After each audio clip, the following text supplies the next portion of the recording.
Olá, seja muito bem-vindo de volta ao nosso canal Leitura ao Vivo.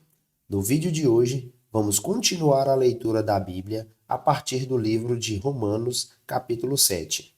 E lembrando que, para você continuar acompanhando nossas leituras, deixe seu like, se inscreva no canal e ative o sininho para não perder nenhum de nossos vídeos. E vamos direto para a leitura de hoje. Livro de Romanos, capítulo 7. Libertos da lei. Agora, irmãos, vocês que conhecem a lei, não sabem que ela se aplica apenas enquanto a pessoa vive? Por exemplo, quando uma pessoa se casa, a lei a une a seu marido, enquanto ele estiver vivo.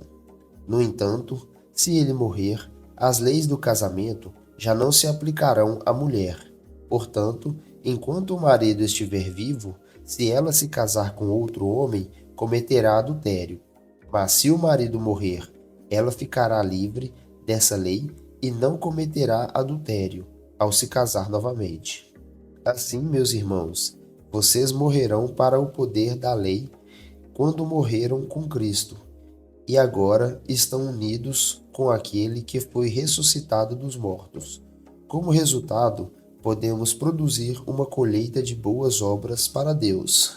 Quando éramos controlados pela natureza humana, desejos pecaminosos atuavam dentro de nós, e a lei despertava esses desejos maus, que produziam uma colheita de obras pecaminosas, cujo resultado era a morte. Agora, porém, fomos libertados da lei, pois morremos para ela e já não estamos presos a seu poder. Podemos servir a Deus não da maneira antiga, obedecendo à letra da lei, mas da maneira nova, vivendo no Espírito. A lei de Deus expõe nosso pecado. Por acaso estou dizendo que a lei de Deus é pecaminosa? Claro que não. Na verdade, foi a lei que me mostrou meu pecado. Eu jamais saberia que cobiçar é errado se a lei não dissesse não cobice. Mas o pecado usou esse mandamento para despertar dentro de mim todo tipo de desejo cobiçoso. Se não houvesse lei, o pecado não teria esse poder. Houve um tempo em que eu vivia sem a lei. No entanto, quando tomei conhecimento, o pecado ganhou vida e eu morri. Assim, descobri que os mandamentos da lei que deveria trazer vida trouxeram em vez disso morte. O pecado se aproveitou desses mandamentos e me enganou, e fez uso deles para me matar. Isso, porém, só demonstra que a lei em si é santa, e santos, justos e bons são seus mandamentos. Mas então a lei, que é boa, foi responsável por minha morte? Claro que não. O pecado usou o que era bom para me condenar à morte. Vemos com isso como o pecado é terrível, usando os bons mandamentos de Deus para seus próprios fins perversos. A luta contra o pecado. O problema não está na lei, pois ela é espiritual e boa. O problema está em mim, pois sou humano, escravo do pecado. Não entendo a mim mesmo, pois quero fazer o que é certo, mas não o faço. Em vez disso, faço aquilo que odeio. Mas se eu sei que faço é errado, isso mostra que concordo com a lei é boa. Portanto, não sou eu quem faz o que é errado, mas o pecado que habita em mim. E eu sei que em mim isto é em minha natureza humana. Não há nada de bom, pois quero fazer o que é certo, mas não consigo. Quero fazer o bem, mas não o faço. Não quero fazer o que é errado, mas ainda assim o faço. Então, se faço o que não quero, na verdade não sou eu quem o faz, mas o pecado que habita em mim. Assim descobri esta lei em minha vida. Quando quero fazer o que é certo, percebo que o mal está presente em mim. Amo a lei de Deus de todo o coração. Contudo, há outra lei dentro de mim que está em guerra com minha mente e me torna escravo do pecado que permanece dentro de mim. Como sou miserável! Quem me libertará deste corpo mortal dominado pelo pecado? Graças a Deus, a resposta está em Jesus Cristo, nosso Senhor. Na mente quero, de fato, obedecer à lei de Deus, mas por causa de minha natureza humana, sou escravo do pecado. A vida no Espírito. Agora, portanto, já não há nenhuma condenação para os que estão em Cristo Jesus, pois em Cristo Jesus a lei do Espírito que dá a vida os libertou da lei do pecado, que leva à morte. A lei não era capaz de nos salvar por causa da fraqueza de nossa natureza humana. Por isso, Deus fez o que a lei era incapaz de fazer ao enviar seu Filho na semelhança de nossa natureza humana, pecaminosa, e apresentá-lo como sacrifício por nosso pecado. Com isso, declarou o fim do domínio do pecado sobre nós, de modo que nós que agora não seguimos mais nossa natureza humana, mas sim o Espírito, possamos cumprir as justas exigências da lei. Aqueles que são dominados pela natureza humana pensam em coisas da natureza humana, mas os que são controlados pelo Espírito pensam em coisas que agradam o Espírito. Portanto, permitir que a natureza humana controle a mente resulta em morte, mas permitir que o Espírito controle a mente resulta em vida e paz, pois a mentalidade da natureza humana é sempre inimiga de Deus. Nunca obedeceu às leis de Deus e nunca obedecerá. Por isso, aqueles que ainda estão sob o domínio de sua natureza humana não podem agradar a Deus. Vocês, porém, não são controlados pela natureza humana, mas pelo Espírito. Se de fato o Espírito de Deus habita em vocês, e se alguém não tem o Espírito de Cristo, a ele não pertence. Uma vez que Cristo habita em vocês, embora o corpo morra por causa do pecado, o Espírito lhes dá vida porque vocês foram declarados justos diante de Deus. E se o Espírito de Deus, que ressuscitou Jesus dos mortos, habita em vocês, o Deus que ressuscitou Cristo, Jesus dos mortos, dará vida a seu corpo mortal, por meio desse mesmo Espírito que habita em vocês.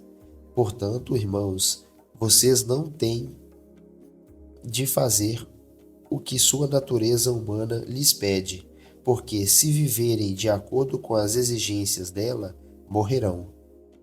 Se, contudo, pelo poder do Espírito fizerem morrer as obras do corpo, viverão, porque todos que são guiados pelo Espírito de Deus são filhos de Deus, pois vocês não receberão um espírito que os torne de novo escravos medrosos, mas sim o Espírito de Deus, que os adotou como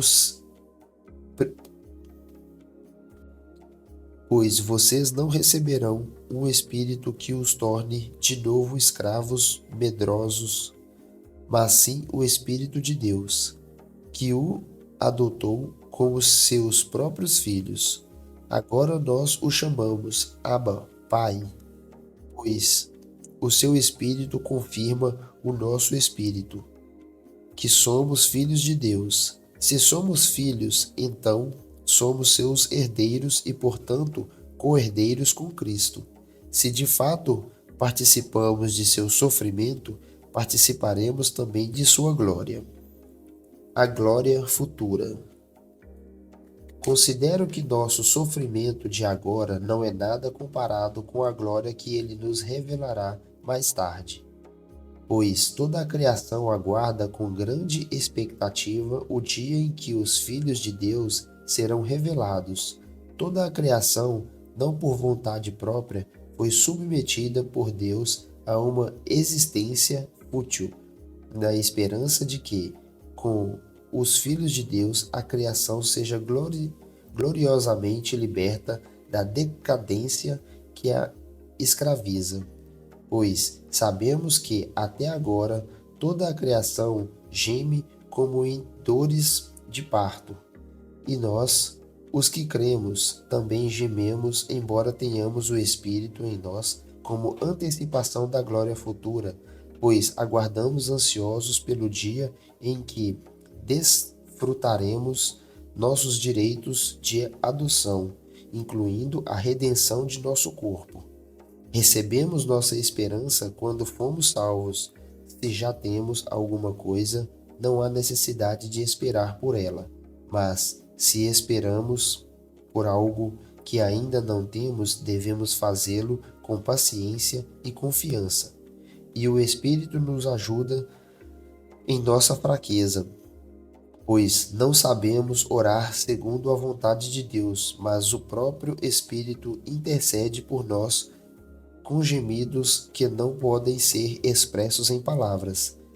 E o Pai, que conhece cada coração, sabe quais são as intenções do Espírito, pois o Espírito intercede por nós, o povo santo, segundo a vontade de Deus.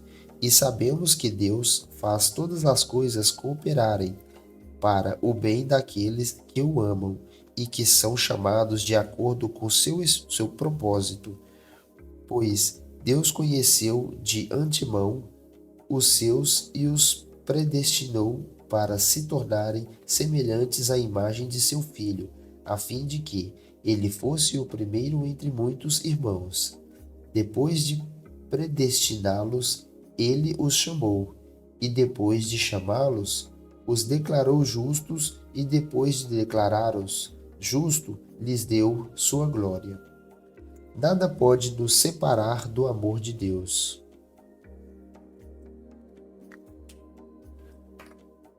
Que podemos dizer diante de coisas tão maravilhosas? Se Deus é por nós, quem será contra nós?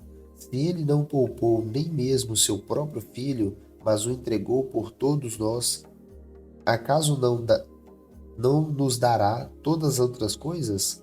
Quem se atreve a acusar os escolhidos de Deus? Ninguém, pois o próprio Deus nos declara justos diante dele. Quem nos condenará, então? Ninguém, pois Cristo Jesus morreu e ressuscitou e está sentado no lugar de honra à direita de Deus, intercedendo por nós. O que nos separará do amor de Cristo? Serão aflições ou calamidades, perseguições ou fome, miséria, perigo ou ameaças de morte? Como dizem as Escrituras, por acaso de ti enfrentamos a morte todos os dias? Somos como ovelhas levadas para o matadouro. Mas, apesar de tudo isso, somos mais que vencedores por meio daquele que nos amou. E estou convencido de que nem morte, nem vida, nem anjos, nem demônios, nem o que existe hoje, nem o que virá no futuro, nem poderes, nem altura, nem profundidade, nada em toda a criação jamais poderá nos separar do amor de Deus, revelado em Cristo Jesus, nosso Senhor. Deus escolhe Israel. Digo-lhes a verdade, tendo Cristo como testemunha, e minha consciência e o Espírito Santo a confirmam. Meu coração está cheio de ameaça amarga, tristeza e angústia sem fim, por meu povo, meus irmãos judeus. Eu estaria disposto a ser amaldiçoado para sempre separado de Cristo, se isto pudesse salvá-los. Eles são o povo de Israel, escolhidos para serem filhos adotivos de Deus. Ele lhes revelou sua glória, fez uma aliança com eles e lhes deu sua lei e o privilégio de adorá-lo e receber suas promessas. Do povo de Israel vêm os patriarcas e o próprio Cristo, quando a sua natureza humana era israelita. E ele é Deus, aquele que governa sobre todas as coisas e é digno de louvor eterno. Amém. Acaso Deus deixou de cumprir sua promessa a Israel?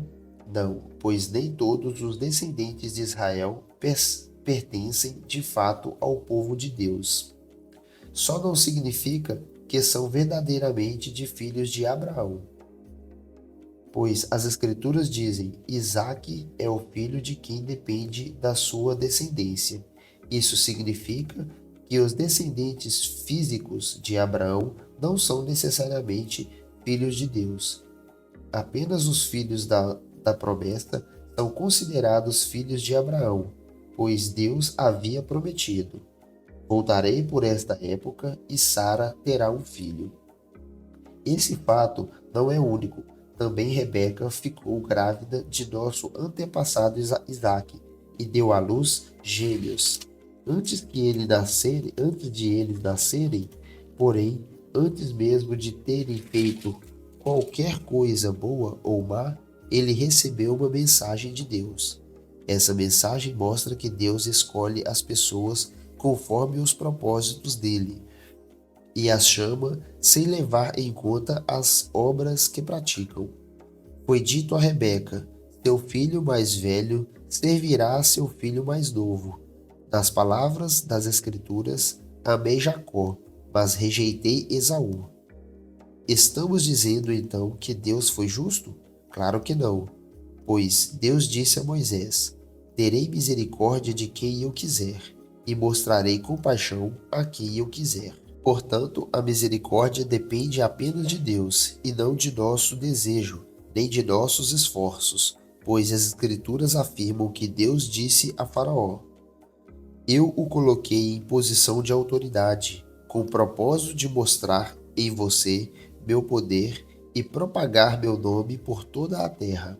Como podem ver, ele escolhe ter misericórdia de alguns e endurecer o coração de outros. Mas alguns de vocês dirá: então por que Deus os culpa? Não estão apenas cumprindo a vontade dele? Ora, quem é você, mero ser humano, para discutir com Deus?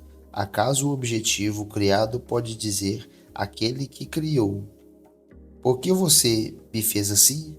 O oleiro não tem o direito de usar o mesmo barro para fazer um vaso para uso especial e outro para uso comum? Da mesma forma, Deus tem o direito de mostrar sua ira e seu poder, suportando com muita paciência aqueles que são objeto de sua ira, preparados para a destruição. Ele age desse modo para que as riquezas de sua glória brilhem com esplendor ainda maior sobre aqueles dos quais ele tem misericórdia, aqueles que ele preparou previamente para a glória.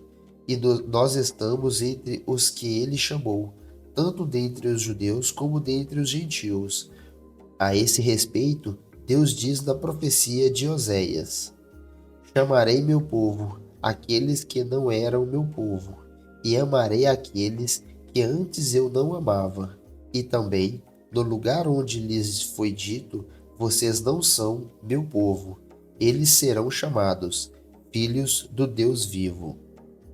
E a respeito de Israel, o profeta Isaías clamou: embora o povo de Israel seja numeroso como a areia do mar, apenas um remanescente será salvo, pois o Senhor executará sua sentença sobre a terra de modo rápido e decisivo.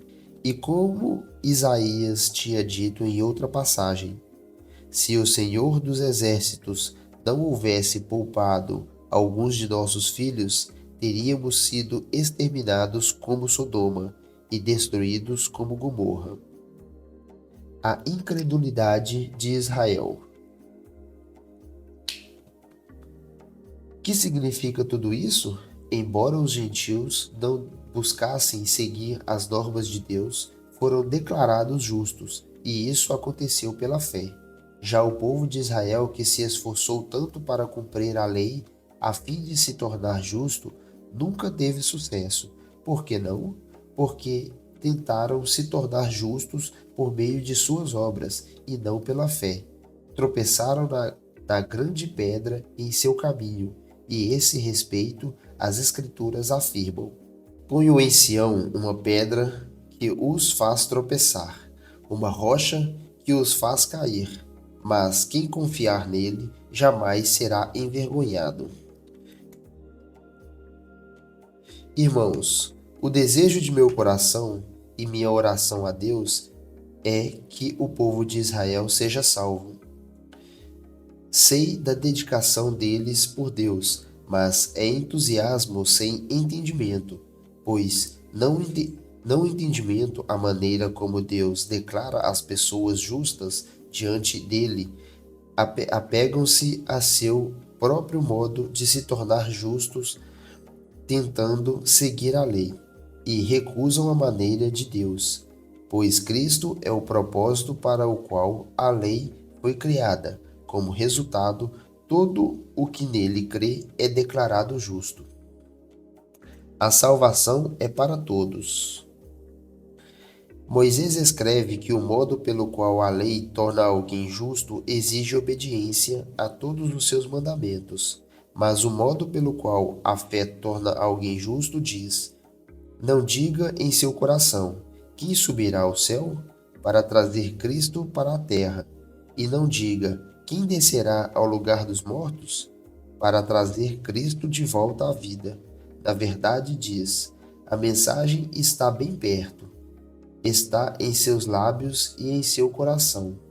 E essa mensagem é a mesma que anunciamos a respeito da fé. Se você declarar com sua boca que Jesus é Senhor e crer em seu coração que Deus o ressuscitou dos mortos, será salvo, pois é crendo de coração que você é declarado justo, e é declarando com a boca que você é salvo. Como dizem as Escrituras, quem confiar nele jamais será envergonhado.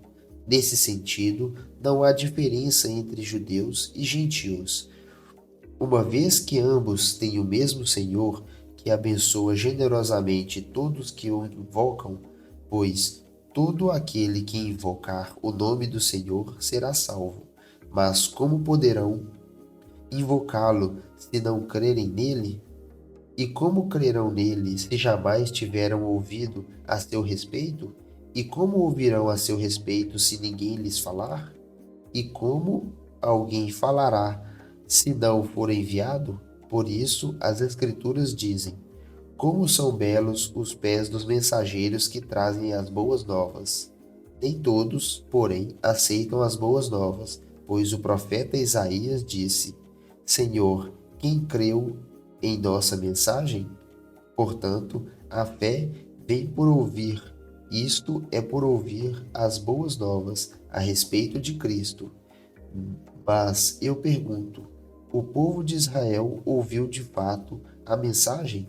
Sim, eles ouviram. A mensagem chegou a toda a terra, e suas palavras alcançarão os confins do mundo. Volto a perguntar: será que o povo de Israel entendeu?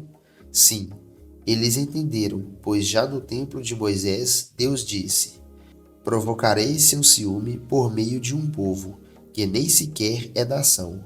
Provocarei sua ira por meio de gentios insensatos. E mais tarde, Isaías se pronunciou com ousadia: fui encontrado por aqueles que não me procuravam. Revelei-me àqueles que não perguntavam por mim. A respeito de Israel, porém, diz: o dia todo abri meus braços para eles, mas foram desobedientes e rebeldes. A misericórdia de Deus para com Israel. Então pergunto: Deus rejeitou seu povo, a nação de Israel? Claro que não. Eu mesmo sou israelita, descendente de Abraão e membro da tribo de Benjamim.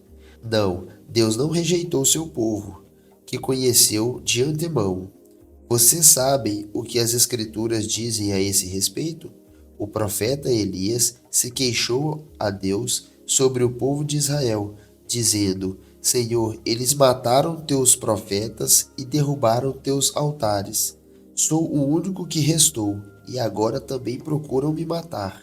E vocês se lembram da resposta de Deus? Ele disse: Ainda tenho outros 7.000 que jamais se prostrarão diante de Baal. O mesmo acontece hoje, pois uns poucos do povo de Israel permaneceram fiéis, escolhidos pela graça de Deus, e se a escolha se dá pela graça de Deus, então não se baseia nas obras deles, pois deles, caso a graça deixaria de ser o que verdadeiramente é, ou seja, gratuita e imerecida. Portanto, a situação é esta: a maioria do povo de Israel não encontrou o que tanto buscava, mas uns poucos, aqueles que Deus havia escolhido, o encontraram, enquanto o coração dos demais foi endurecido, como diziam as Escrituras. Deus os fez cair em sono profundo.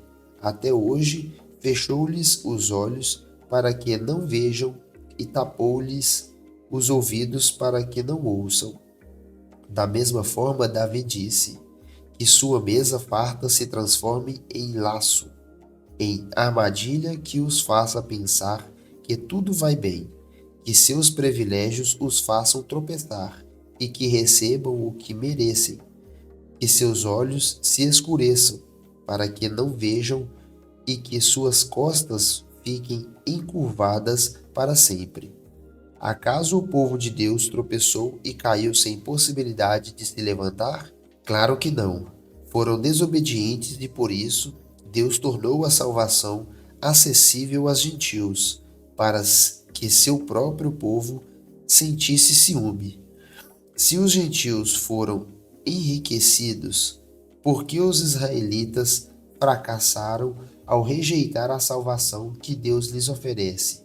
Imaginem como será maior a bênção para o mundo quando Israel for plenamente restaurado. Dirijo-me especialmente a vocês, gentios, e uma vez que fui designado apóstolo aos gentios, enfatizo isso porque desejo que, de algum modo, o povo de Israel sinta ciúme e assim eu possa levar alguns deles à salvação. Pois, se a rejeição deles possibilitou que o resto do mundo se reconciliasse com Deus, a aceitação será ainda mais maravilhosa. Será vida para os que estavam mortos. Se a parte da massa entregue como oferta é santa, então toda ela é santa. E se as raízes da árvore são santas, os ramos também o serão. Mas alguns desses ramos, alguns do povo de Israel, foram cortados, e vocês, gentios, que eram ramos de uma oliveira brava, foram enxertados da árvore. Agora, portanto, participam do alimento nutritivo que vem da raiz da oliveira especial de Deus. No entanto, não devem se orgulhar de terem sido enxertados no lugar dos ramos que foram cortados, pois é a raiz que sustenta o ramo, e não o contrário. Talvez digam: esses ramos foram cortados para abrir espaço para nós. É verdade, mas lembrem-se de que esses ramos foram cortados porque não creram, e que vocês estão ali porque creem. Portanto, não se orgulhem, mas temam o que poderiam acontecer, pois, se Deus não poupou os ramos naturais, também não pouparão vocês. Observem como Deus é, ao mesmo tempo, bondoso e severo. É severo com os que lhes desobedecem, mas é bondoso com vocês, desde que continuem a confiar em sua bondade. Mas, se deixarem de confiar, também serão cortados. E se o povo de Israel abandonar sua incredulidade, será enxertado novamente, pois Deus tem poder para enxertá-los de volta na árvore. Vocês eram, por natureza, o ramo cortado de uma oliveira brava. Portanto, se Deus se mostrou disposto a fazer algo contrário à natureza, ao enxertá-los em sua árvore cultivada, estará ainda mais disposto a enxertar os ramos naturais de volta na árvore, da qual eles fazem parte. A misericórdia de Deus é para todos. Irmãos, quero que vocês entendam este mistério para que não se orgulhem de si mesmos. Alguns do povo de Israel têm o coração endurecido, mas isso durará apenas até que o tempo dos gentios se complete. E assim, todo Israel será salvo, como dizem as Escrituras. O libertador virá de Sião e afastará Israel da impiedade. E esta é minha aliança com eles. Eu removerei seus pecados. Muitos do povo de Israel agora são inimigos das boas novas, e isso beneficia vocês gentios. No entanto, porque ele escolheu seus patriarcas, eles ainda são o povo que Deus ama, pois as bênçãos de Deus e seu chamado jamais podem ser anulados. Em outros tempos, vocês gentios foram rebeldes contra Deus, mas agora, por causa da desobediência deles, vocês receberão misericórdia.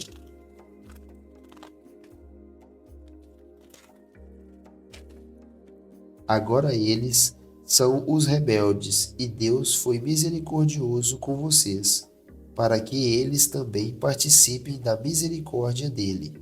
Pois Deus colocou a todos debaixo da desobediência, para que de todos tivessem misericórdia. Como são grandes as riquezas, a sabedoria e o conhecimento de Deus, é impossível entendermos suas decisões e seus caminhos. Pois quem conhece os pensamentos do Senhor? Quem sabe o suficiente para aconselhá-lo? Quem lhe deu primeiro alguma coisa para que ele precise depois retribuir? Pois todas as coisas vêm dele, existem por meio dele e são para ele. A ele seja toda a glória para sempre. Amém.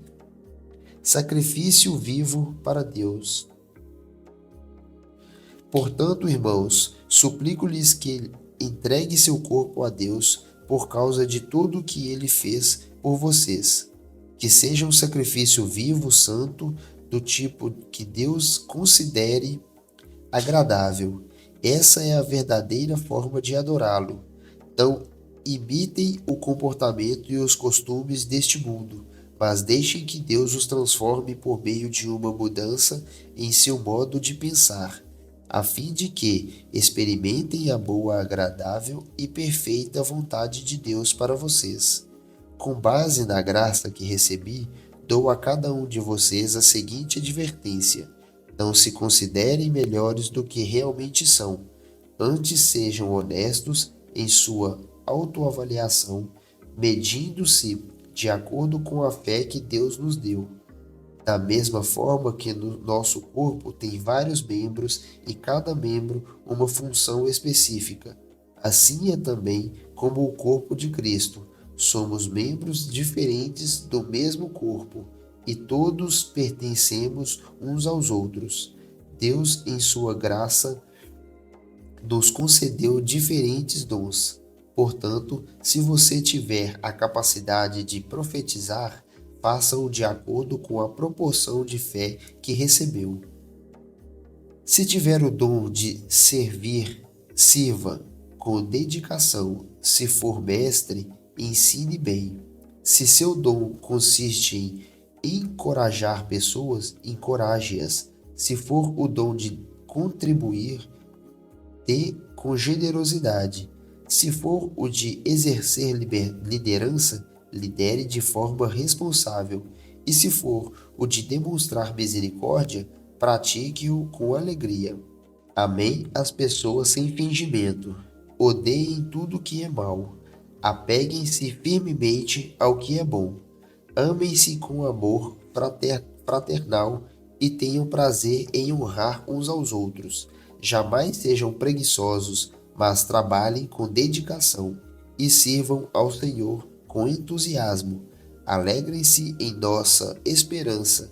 Sejam pacientes nas dificuldades e não parem de orar. Quando membros do povo santo passarem por necessidade, ajudem com prontidão. Estejam sempre dispostos a praticar a hospitalidade. Abençoem aqueles que os perseguem, não os amaldiçoam, mas orem para que Deus os abençoe. Alegrem-se com os que se alegram e chorem com os que choram. Vivam em harmonia uns com os outros. Não sejam orgulhosos, mas tenham amizade com gente de condição humilde e não pensem que sabem tudo. Nunca paguem o mal com o mal.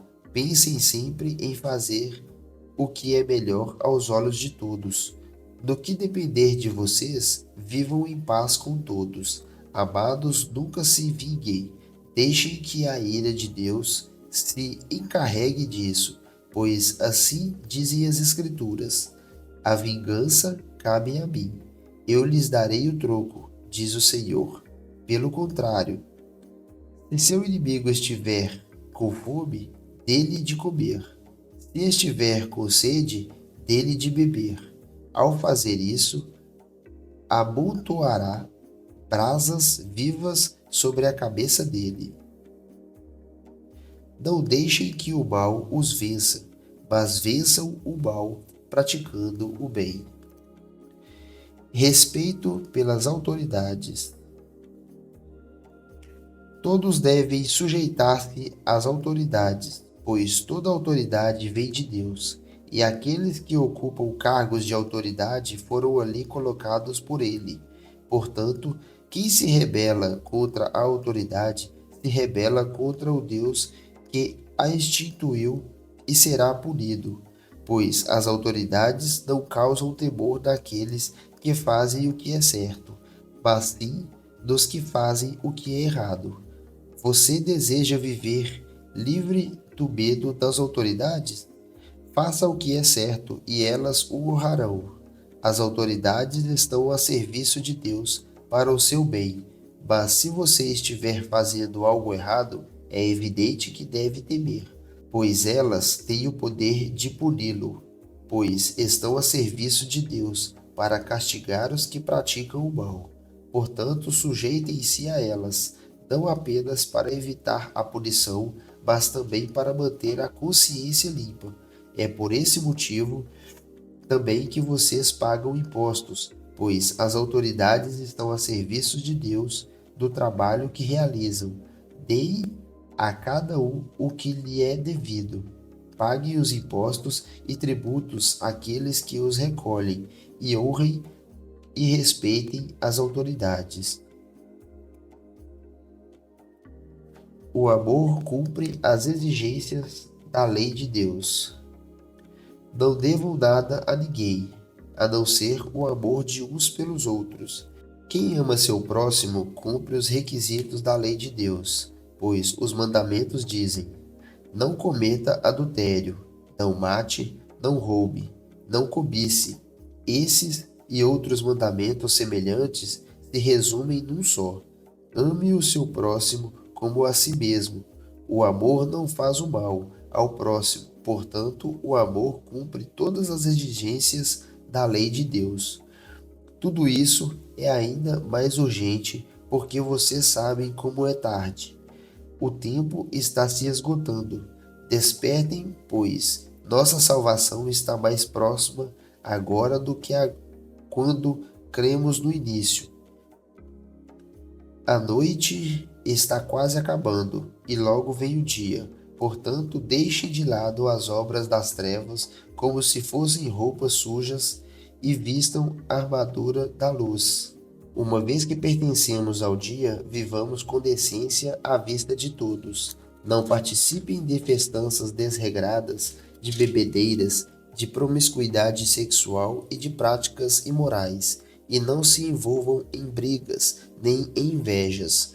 Em vez disso, revistam-se do Senhor Jesus Cristo e não fiquem imaginando formas de satisfazer os seus desejos pecaminosos. Não julguem uns aos outros. Aceitem os que são fracos na fé e não discutam sobre as opiniões deles acerca do que é certo ou errado. Por exemplo, do que é certo ou errado. Por exemplo, um irmão crê que não é errado comer qualquer coisa. Outro, porém, que é mais fraco, come somente legumes e verduras. Quem se sente à vontade para comer de tudo não deve desprezar quem não o faz. E quem não come certos alimentos não deve condenar quem o faz, pois Deus os aceitou. Quem são vocês para condenar os servos de outra pessoa? O Senhor deles julgará se estão em pé ou se caíram. E com a ajuda de Deus ficarão em pé e receberão a aprovação dele. Da mesma forma, há quem considere um dia mais sagrado que outro, enquanto outros acreditam que todos os dias são iguais. Cada um deve estar plenamente convicto do que faz. Quem adora a Deus num dia especial o faz para honrá-lo.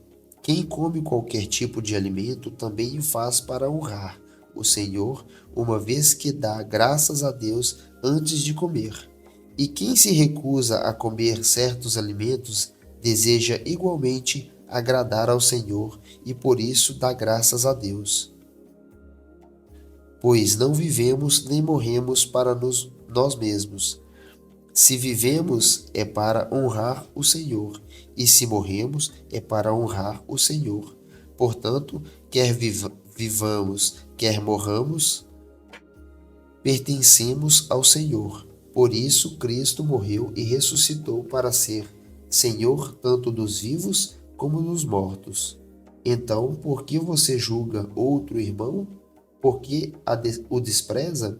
Lembre-se de que todos nós compareceremos diante do tribunal de Deus, pois as Escrituras dizem: Tão certo como eu vivo, diz o Senhor, todo joelho se dobrará para mim, e toda língua declarará lealdade a Deus.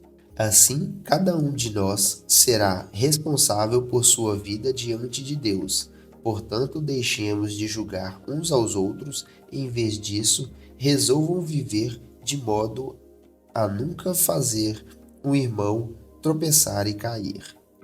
Eu sei e estou convencido, com base na autoridade do Senhor Jesus, que nenhum alimento é por si mesmo impuro, mas se alguém considera errado ingerir determinado alimento, para essa pessoa ele é impuro.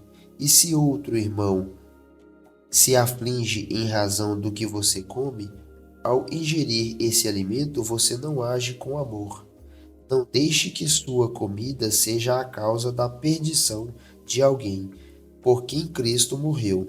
Desse modo, você não será criticado por fazer algo que a seu ver é bom, pois o reino de Deus não diz respeito ao que comemos ou bebemos, mas a uma vida de justiça, paz e alegria no Espírito Santo.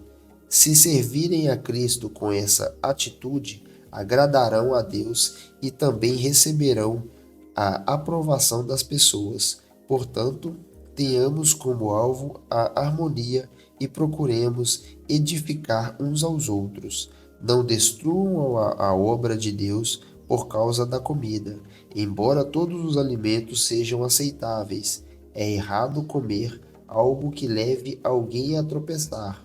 É melhor deixar de comer carne ou de beber vinho ou de fazer qualquer outra coisa que leve um irmão a tropeçar. Você tem direito às suas convicções, mas guarde isso entre você e Deus. Felizes são aqueles que não se sentem culpados por fazer algo que consideram correto. Mas, se você tem dúvidas quanto ao que deve ou não comer, será culpado se comer, pois vai contra as convicções. Se faz qualquer coisa sem convicção, está pecando. Vivam para ajudar e edificar os outros. Nós que somos fortes devemos ter consideração pelos fracos e não agradar a nós mesmos. Devemos agradar ao próximo visando ao que é certo, com edificação deles como alvo, pois Cristo não viveu para agradar a si mesmo. Como dizem as Escrituras, os insultos dos que te insultam caem sobre mim. Essas coisas foram registradas há muito tempo para nos ensinar, e as Escrituras nos dão paciência e ânimo para mantermos a esperança. Que Deus, aquele que concede paciência e ânimo, os ajude a viver em completa harmonia uns com os outros, como convém os seguidores de Cristo Jesus. Então, todos vocês poderão se unir a uma só voz para louvar e glorificar a Deus, o Pai de nosso Senhor Jesus Cristo. Portanto, aceitem-se uns aos outros como Cristo os aceitou, para que Deus seja glorificado. Lembrem-se de que Cristo veio para servir aos judeus, a fim de mostrar que Deus é fiel às promessas feitas a seus patriarcas, e também para que os gentios glorifiquem a Deus por suas misericórdias, como dizem as Escrituras. Por isso eu te louvarei entre os gentios. Sim, cantarei louvores ao teu nome. E dizem também: alegrem-se com o povo dele, os gentios. E ainda, louvem o Senhor, todos vocês gentios, louvem-no todos os povos. E em outra parte, o profeta Isaías disse: virá o herdeiro do trono de Davi e reinará sobre os gentios. Nele depositarão sua esperança. Que Deus, a fonte de esperança, os encha inteiramente de alegria e paz em vista da fé que vocês depositam nele, de modo que vocês transbordem de esperança pelo poder do Espírito Santo. Propósito da carta. Meus irmãos, estou plenamente convencido de que vocês estão cheios de bondade. Conhecem essas coisas tão bem que podem ensiná-las uns aos outros. Ainda assim, atrevi-me a escrever a vocês sobre alguns desses assuntos, certo de que só precisam de um lembrete, pois, pela graça de Deus, sou um mensageiro da parte de Cristo Jesus a vocês, os gentios. Anuncio-lhes as boas novas, para que se tornem oferta aceitável a Deus, separados pelo Espírito Santo. Tenho motivo, portanto, para me entusiasmar com o que Cristo Jesus tem feito por meio de meu serviço a Deus. E, no entanto, não ouço me vangloriar de nada, exceto do que Cristo fez por meu intermédio a fim de conduzir os gentios por minha mensagem e pelo meu trabalho, convencendo-os pelo poder de sinais e maravilhas e pelo poder do Espírito Santo. Assim apresentei plenamente as boas novas de Cristo desde Jerusalém até Ilírico. Sempre me propus a anunciar as boas novas onde o nome de Cristo nunca foi ouvido, para não construir sobre alicerce alheio, pois, conforme dizem as Escrituras, aqueles aos quais ele nunca foi anunciado verão, e os que nunca ouviram falar dele entenderão. É por isso, aliás, que há tanto tempo tenho adiado minha visita a vocês, porque estava pregando nesses lugares. Os planos de viagem de Paulo. Mas agora que terminei meu trabalho nessas regiões e depois de tantos anos de espera, estou ansioso para visitá-los. Planejo ir à Espanha e, quando for, espero passar por Roma e, depois de ter desfrutado um pouco de sua companhia, vocês poderão me ajudar com a viagem. Antes de visitá-los, porém, devo ir a Jerusalém para servir ao povo santo de lá, pois os irmãos de Macedônia e da Acaia juntarão de boa vontade uma oferta para os pobres dentre o povo santo de Jerusalém. Ficarão contentes em fazê-lo, pois se sentem devedores deles, porque os gentios receberão as bênçãos espirituais das boas novas dos irmãos em Jerusalém. Consideram que no mínimo podem retribuir ajudando-os financeiramente. Assim que eu tiver entregado o dinheiro e completado esta boa ação dos gentios, irei à Espanha, visitando vocês de passagem. E estou certo de que, quando for, Cristo abençoará ricamente nosso tempo juntos. Irmãos, peço-lhes em nome de nosso Senhor Jesus Cristo e pelo amor que lhes foi dado pelo Espírito Santo, que se unam a mim em minha luta, orando a Deus em meu favor. Orem para que eu me livre dos que estão na Judéia e que se recusam a crer. Orem também para que o povo santo em Jerusalém se disponha a aceitar a oferta que estou levando. Então, pela vontade de Deus, poderei visitar vocês com o coração alegre e teremos um tempo de descanso juntos. Que o Senhor, que o Deus que nos dá a paz esteja com todos vocês. Amém. Saudações de Paulo a seus amigos. Recebemos-lhes nossa irmã Febe, que serve a igreja em Cencreia. Recebam-no no Senhor como uma pessoa digna de honra no meio do povo santo.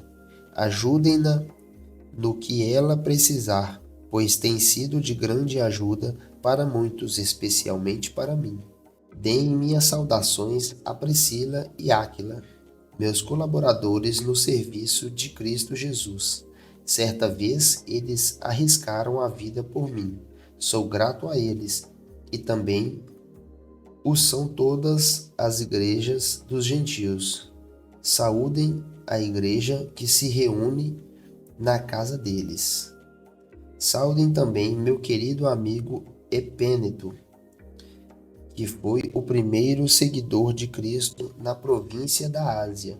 Saúdam Maria, que trabalhou tanto por vocês. Saúdem Adrônico e Junias, meus compatriotas judeus que estiveram comigo na prisão.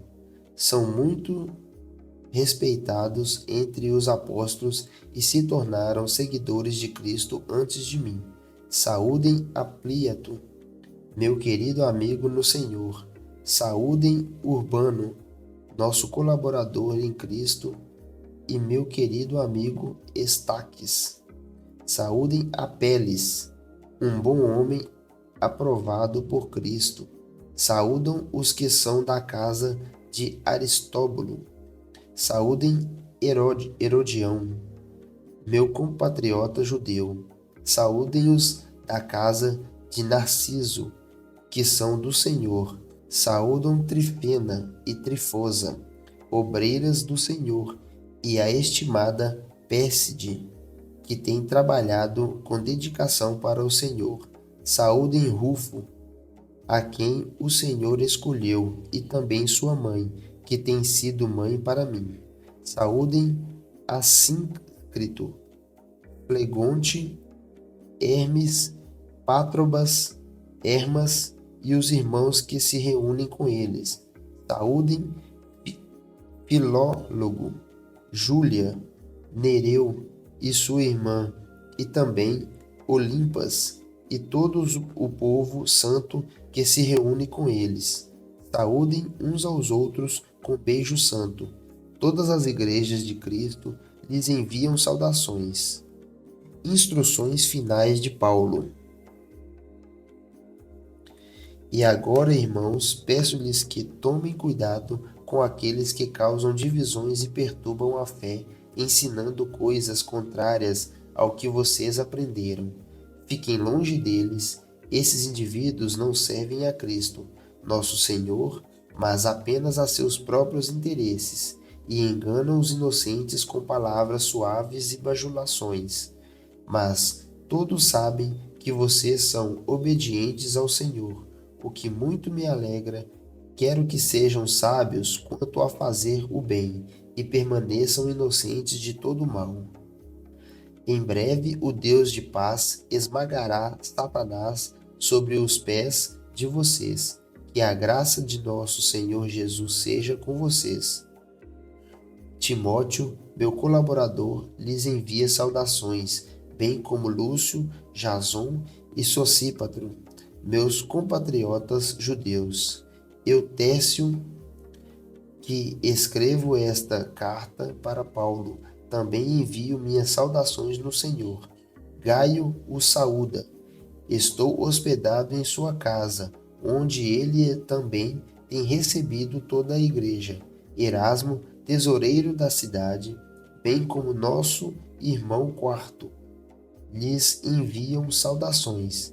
Que a graça de nosso Senhor Jesus Cristo seja com todos vocês. Amém. Toda a glória seja a Deus, que pode fortalecê-los, como afirmam as boas novas. Essa mensagem a respeito de Jesus Cristo revelou seu plano, mantido em segredo desde o princípio dos tempos, mas que agora, como os escritos dos profetas predisseram e o Deus eterno ordenou, é anunciada aos gentios de toda parte, a fim de que eles também possam crer nele e lhe obedecer. Toda a glória para sempre ao Deus único e sábio, por meio de Jesus Cristo. Amém. E com esta passagem, nós encerramos a nossa leitura de hoje.